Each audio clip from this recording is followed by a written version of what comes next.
दूसरा जो सबसे बड़ा डिफरेंशिएटिंग फैक्टर है, डिफरेंशिएटिंग फैक्टर तो एक ही है, लॉजिक और इमोशन। एक बंदा लॉजिक से डिसीजन लेता है, दूसरा इमोशन से लेता है, राइट। और हम और आप जो मैक्सिमम गुजरात के अंदर जितने भी है, गुजरात के अंदर मैक्सिमम हमें बिजनेस कम्युनिटी मिलती है। और मैं मारी पोतानी बात करूँ तो हूँ वाणियो छूँ, बिजनेसमेनની ફેમિલીમાંથી છું। So we are very good at business, right. So we are very logical in everything except stock market. Let's again prove it. बिना प्रूव किए अगर आप मानते हो तो कोई इशू नहीं है, बट मैं प्रूव करता हूं। अभी मेरे को ये बताइए, ये दो ऑप्शन है आपके पास, एक ही कंपनी के दो शूज है। ये मॉल नंबर 1 है, रिलायंस मॉल है, और ये स्टार बाजार है। आपने डिसाइड किया कि मेरे को ये पैर चाहिए, यही पैर चाहिए। रिबॉक है, right, Reebok, Nike, thank you very much, Nike. उसका रिलायंस में प्राइस मिला 2999 और स्टार बाजार में मिला 2999, बट 25% डिस्काउंट। टेल मी कहां से आप खरीदोगे ये शूज? हेलो, कहां से? रिलायंस में से या टाटा में से, स्टार में से? रिलायंस महंगा ही होता है हमेशा, पक्का पक्का। अच्छा, जो बंदा ये दोनों चीजें जानने के बावजूद यहां से खरीदेगा, उसको आप क्या बोलोगे? क्या बोलोगे? क्या?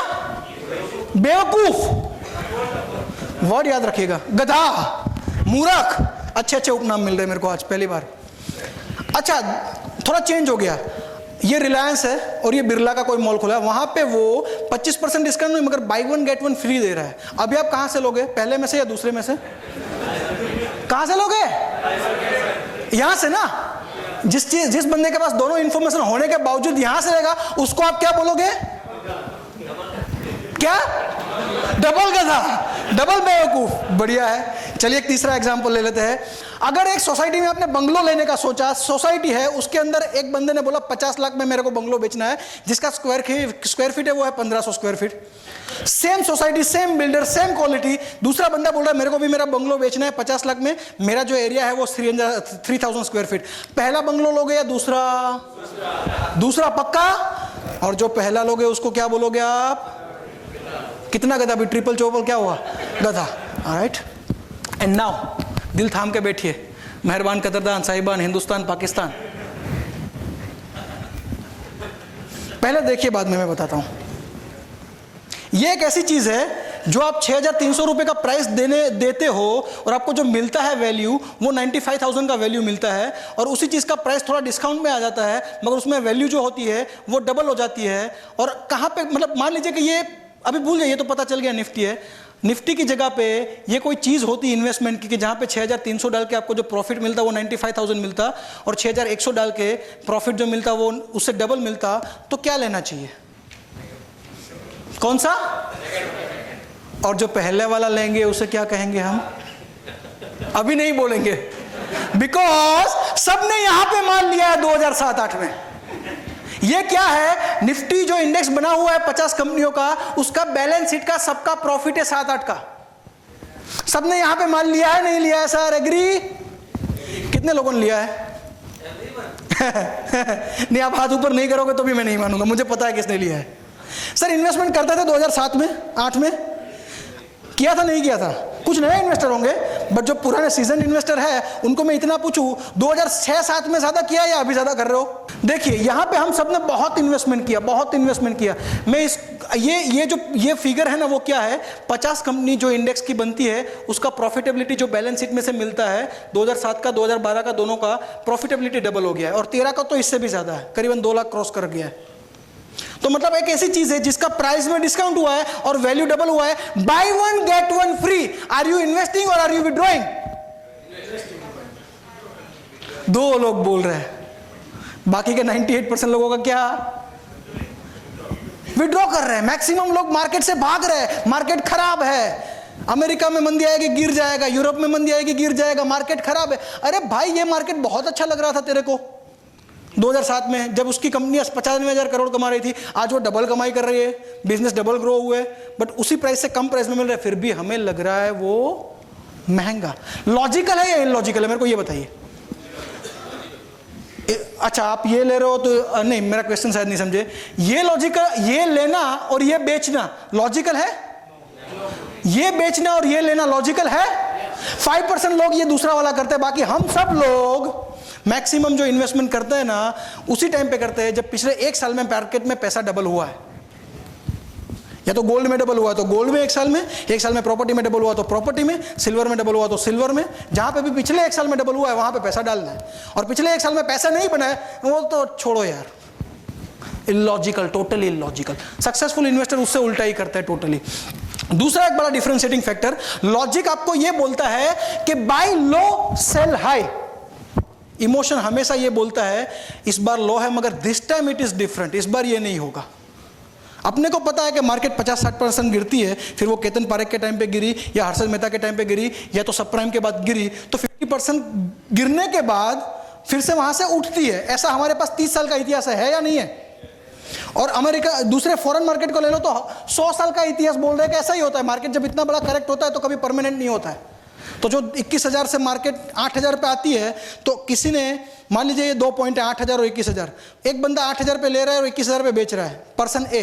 दूसरा बंदा 21,000 पे ले रहा है और 8,000 पे बेच रहा है, प्रॉफिट किसका होगा? पहले वाले का होगा ना, लॉजिकल है ना। मगर हमें क्या होता है कि जब भी करेक्शन आता है ना तब हमारे पास पूरा इतिहास पुराना होता है कि हर बार यहां से तो ऊपर ही जाना चाहिए, ये तो बॉटम है, अभी तो इन्वेस्टमेंट करना चाहिए। But every time we feel no, this time it is something different. इस बार ये कुछ अलग होने वाला है, इस बार ये नहीं होगा, इस बार यहां से मार्केट नहीं बढ़ेगी। कितने लोगों ने 2009 में जब 8,000 का हमें चांस मिला था मार्केट का, उस टाइम पे इन्वेस्ट किया था 8,000 से 12,000 के? बहुत कम लोगों ने, very few, because we have a data. मैं इस साल में मैं इस फील्ड में 10, मैं आपको साथ पूरी इंडस्ट्री का डेटा शेयर कर सकता हूं।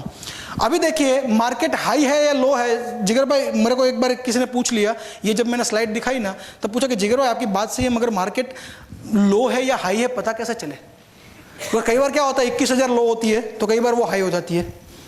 केतन पारेख के टाइम पे जब मार्केट 6,000 हुई तो वहां से 50% करेक्ट हुई, मतलब वो हाई था, 6,000 बहुत महंगा लग रहा था, और उसके बाद 2004 में 6,000 वाला 21,000 हो गया। तभी 6,000 को हाई माने या लो माने? 21,000 को हाई माने या लो माने? 17,000 को हाई माने या लो माने? ये चीज हमें पता नहीं है। तो यहां पे मैं आपको सिंपल सा एक सॉल्यूशन दे देता हूं, लिखना है तो लिख लो। स्टॉक मार्केट में स्टॉक की प्राइस को मत देखो, वो स्टॉक का या तो मार्केट का पी रेशियो देखो। क्या बोले? P ratio. P ratio simple एक लैंग्वेज में समझा देता हूं। मान लीजिए कि एक कंपनी है जिसका स्टॉक का प्राइस है 100 रुपए, 100 रुपए स्टॉक का प्राइस है और वो कंपनी 10 रुपए का प्रॉफिट कर रही है बिजनेस में से। मतलब 10 रुपए का प्रॉफिट किया तो प्रॉफिट से जो स्टॉक का प्राइस है वो कितना गुना ज्यादा है? कितना गुना? कितना गुना? 10 टाइम्स। मतलब उस कंपनी का पी हुआ 10 टाइम्स। दूसरी कंपनी है वो 10 रुपए का प्रॉफिट कर रही है मगर उसका स्टॉक का प्राइस है 200, तो वो कितना गुना ज्यादा हुआ? 20 गुना। तो उसका पी हुआ 20। तो आपके हिसाब से कौन सा अच्छा हुआ? 10 का पी अच्छा या 20 का पी अच्छा? 10 का पी अच्छा, मतलब लो पी अच्छा। मार्केट भी देखो तो सेंसेक्स का और मार्केट का भी पी होता है। सेंसेक्स 30 कंपनियों का बनता है, निफ्टी 50 कंपनियों का बनता है, उनका एवरेज प्राइस और उनका एवरेज जो ईपीएस है उसको डिवाइड करो तो आपको मार्केट का पी मिलता है। पिछले 30 साल में मार्केट ने जो पी में बुल मार्केट और बेयर मार्केट का रियल डिफिनेशन क्या है? ये एक पेंडुलम की तरफ मार्केट घूमता रहता है। इसका लो जो पी बनता है वो 10 के आसपास बनता है और मैक्सिमम जो पी बनता है वो 27-28 के आसपास। तो जब तेजी होती है तब पी बढ़ जाता है। तो कभी कभार ये भी हो सकता है कि एक बार 10,000 का मार्केट आया तो उस टाइम पे 25 का पी है, दूसरी बार 10,000 का मार्केट आया तो 15 का पी है। क्यों?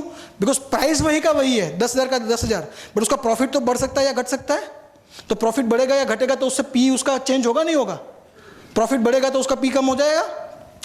तो जब भी बेयर मार्केट होता है तब पी यहां पे जाता है, बुल मार्केट में यहां पे जाता है। फिर कभी कभार क्या होता है कि जब केतन पारेख का टाइम था तब 6,000 पे ये पी था।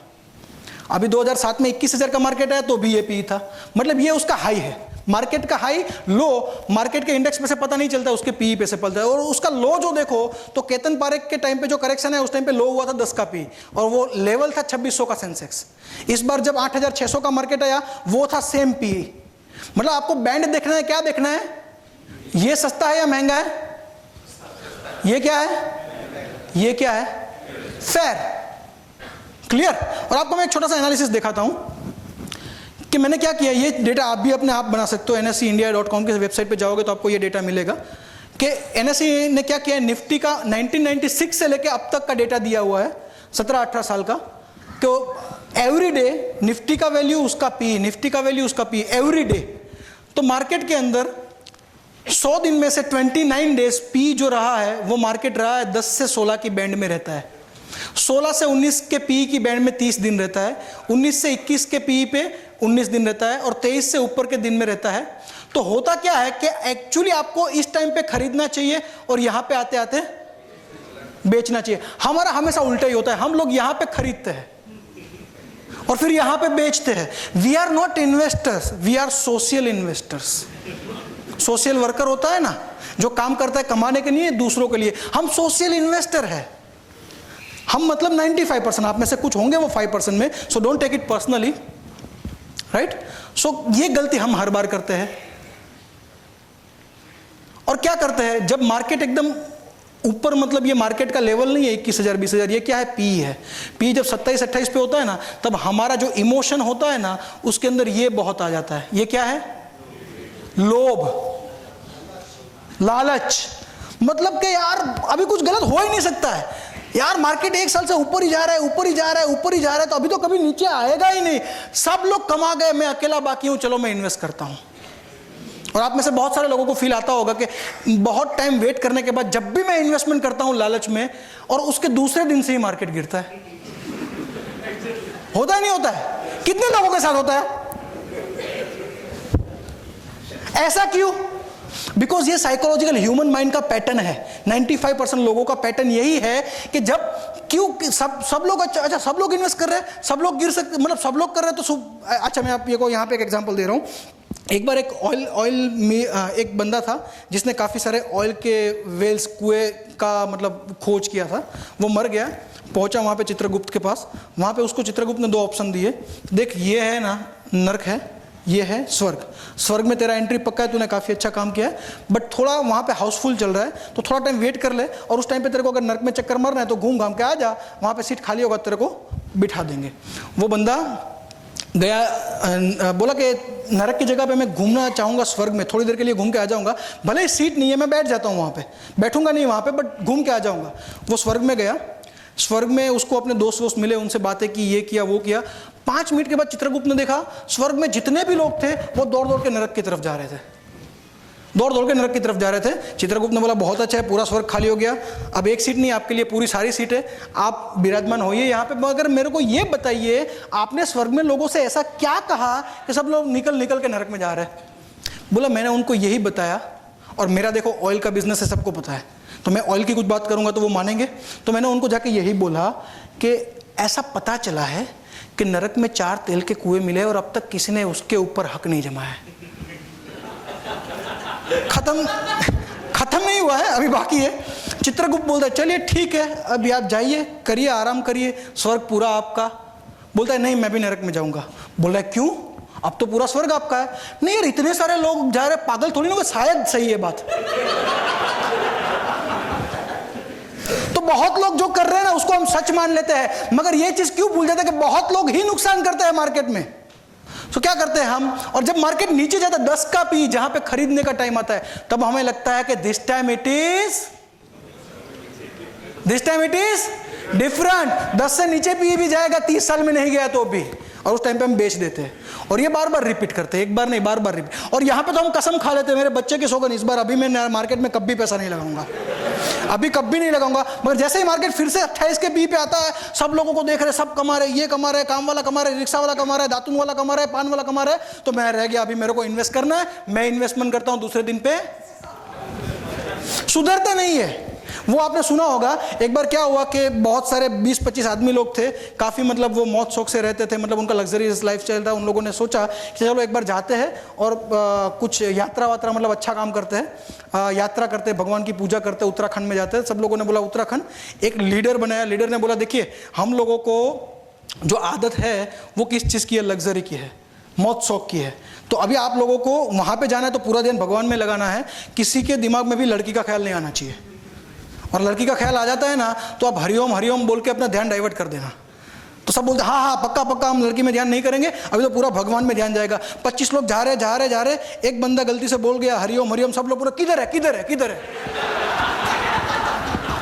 अपना भी मार्केट में इधर ही है, कभी इन्वेस्टमेंट नहीं करूंगा, कभी नहीं करूंगा, मेरे बच्चे की सौगंध, 1 साल में इसने 200% किधर है। होता नहीं होता ये अपने साथ।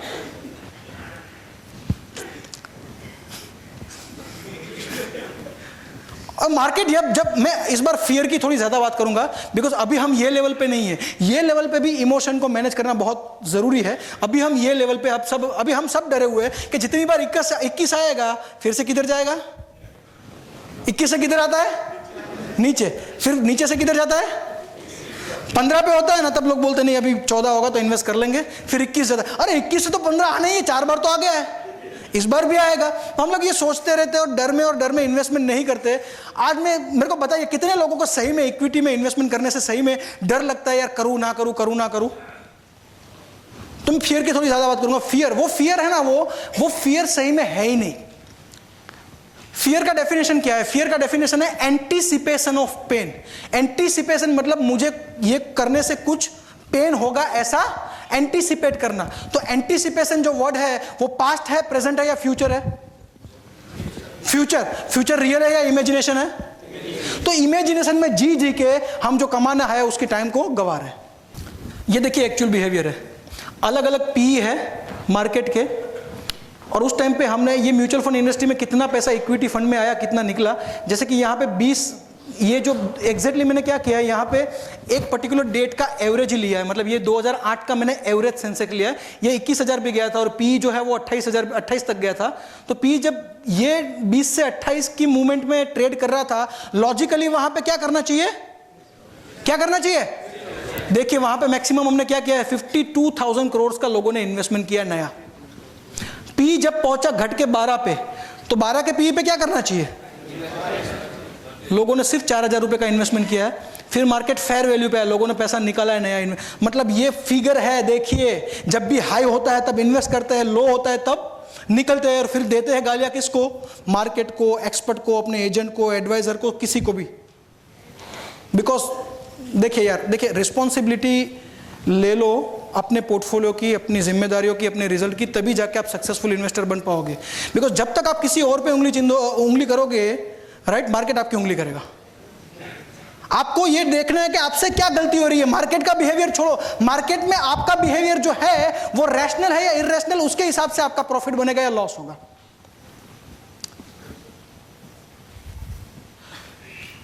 और ये क्यों होता है? हर बार गलती हम क्यों करते हैं? बिकॉज क्या होता है, मेरे को बताइएगा, सही बताइएगा, कि अगर आप इन्वेस्टर हो, आपका कोई डिसीजन है वो गलत होता है, मतलब आपका अकेले का गलत होता है, पूरी दुनिया कमा रही है और आपने कुछ गलत किया, तो आपको कैसा फीलिंग आएगा?